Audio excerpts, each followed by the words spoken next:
आज हम 12वीं क्लास का भूगोल का सेकंड लेसन का आगे हम शुरू करें हैं। प्रवास के बारे में मैंने पिछली वीडियो में बताया भी था कि प्रवास होता क्या है।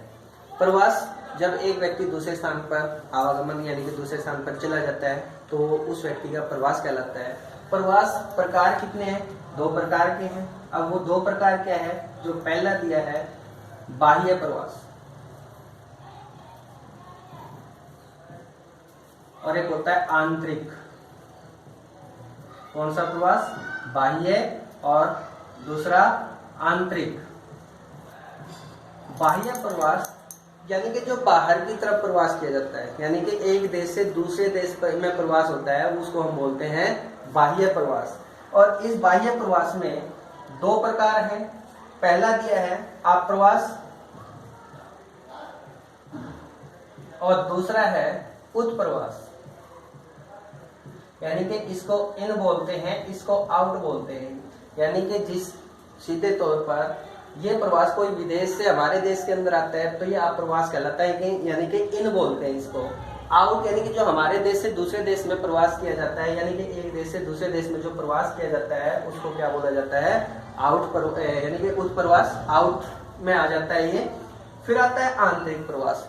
आंतरिक प्रवास होता है कि जब अपने देश की घरेलू सीमा के अंदर ही प्रवास होता है। जब हम अपने देश की घरेलू सीमा में ही एक स्थान से दूसरे स्थान पर चले जाते हैं तो उसको बोला जाता है क्या? आंतरिक प्रवास।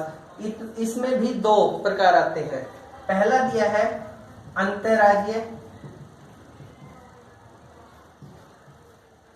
प्रवास, दूसरा है अंतर्राज्यीय प्रवास। यहां एक चीज आई है अंतः। अंतः का मतलब हो गया अंदर। कहां? राज्य के, यानी कि एक देश की घरेलू सीमा में और एक राज्य के अंदर ही जो प्रवास होता है उसको क्या बोलते हैं हम? अंतर्राज्यीय प्रवास। जैसे आप आपके जिस गांव में है उस राज्य के आप किसी भी गांव या किसी भी शहर में जो प्रवास करेंगे वो अंतर्राज्यीय प्रवास कहलाएगा। जैसे अगर हम जींद से करनाल चले जाए, करनाल से पंचकुला चले जाए, पंचकुला से हम सिरसा चले जाए, जो ये हमारे हरियाणा राज्य की घरेलू सीमा में जो प्रवास होगा इसको हम बोलेंगे क्या? अंतर्राज्यीय प्रवास। फिर बात करते हैं हम अंतर्राज्यीय प्रवास। अंतर यानी कि अंतर, डिफरेंस, यानी कि जो राज्य के अंदर क्या है अंतर आ जाता है वो अंतर्राज्यीय प्रवास कहलाता है।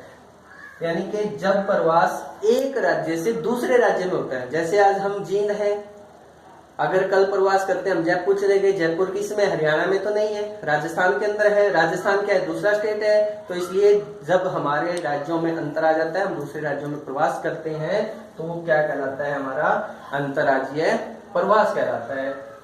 इसके बाद आता है आपका जनांकीय संक्रमण। जनांकीय संक्रमण की 3 अवस्थाएं मानी गई है। जनांकीय इसमें 3 अवस्थाओं में ध्यान रखना है। वो किन बातों का वो मैं बताता हूं। पहली प्रथम अवस्था, द्वितीय अवस्था और तृतीय अवस्था, यानी कि 3 अवस्थाएं हैं। इसमें आपने किन बातों का ध्यान रखना है? वो बातें क्या है? उसमें उनका काम देखा जाएगा, जन्म दर, मृत्यु दर, वृद्धि, उनका क्या है? एजुकेशन यानी कि उनकी साक्षरता, ये चीजें देखी जाती है। जो प्रथम अवस्था है, प्रथम अवस्था में व्यक्ति अनपढ़ होता है। अनपढ़ होगा तो क्या करेगा? खेती का काम करेगा। और क्या है कि उस समय क्या है? बीमारियां ज्यादा होती थी क्योंकि दवाइयां नहीं थी तो बीमारियों से क्या है? लोग ज्यादा मरते थे और ज्यादा मरने के कारण उनकी भरपाई कहां से पूरी की जाती थी? जन्म दर से। यानी कि वहां पर जन्म दर भी ज्यादा थी, मृत्यु दर भी ज्यादा थी, वृद्धि दर बहुत कम थी। सीधे तौर पर क्या है? वहां काम कहाँ किया जाता था? प्राथमिक क्रियाकलाप था। साक्षरता दर थी नहीं, अनपढ़ व्यक्ति ज्यादा थे, वृद्धि बहुत कम थी, जन्म दर ज्यादा होती थी, मृत्यु दर ज्यादा होती थी। दूसरी जो अवस्था है इससे आगे चेंज हो जाती है। आज से 200 साल पहले जो हमारा विश्व है लगभग सभी देश किसमें थे? प्रथम अवस्था में थे। जो दूसरी अवस्था है, हमारा जो देश है वो दूसरी अवस्था में है। दूसरी अवस्था में क्या होता है कि व्यक्ति पढ़ लिख लेता है, उद्योगों में काम करना शुरू कर देता है और वहां पर क्या है जो दवाइयों की खोज हो जाती है, बीमारियों का इलाज होना शुरू हो जाता है। जन्म दर पर थोड़ी सी गिरावट आती है, लेकिन मृत्यु दर पर बीमारियों की रोकथाम होने के कारण क्या है, बीमारियों की रोकथाम के कारण क्या हो गया, मृत्यु दर ज्यादा गिरावट आ जाती है। तो इसमें क्या होगा, वृद्धि दर उच्च हो जाती है, वृद्धि दर अधिक हो जाती है। कई बार क्वेश्चन 1 नंबर का पूछ देते हैं किस अवस्था में वृद्धि दर सर्वाधिक होती है। यह अवस्था है जिसमें वृद्धि दर सर्वाधिक होती है जनसंख्या की।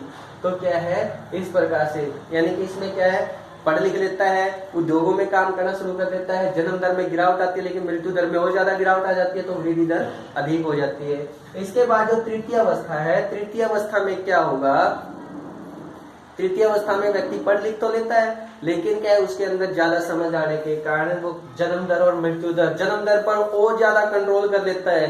और जब जन्म दर पर ज्यादा कंट्रोल होता है तो यहाँ पर जनसंख्या बढ़ने की वजह क्या है, कई बार रुक जाती है या फिर कम होना शुरू हो जाती है।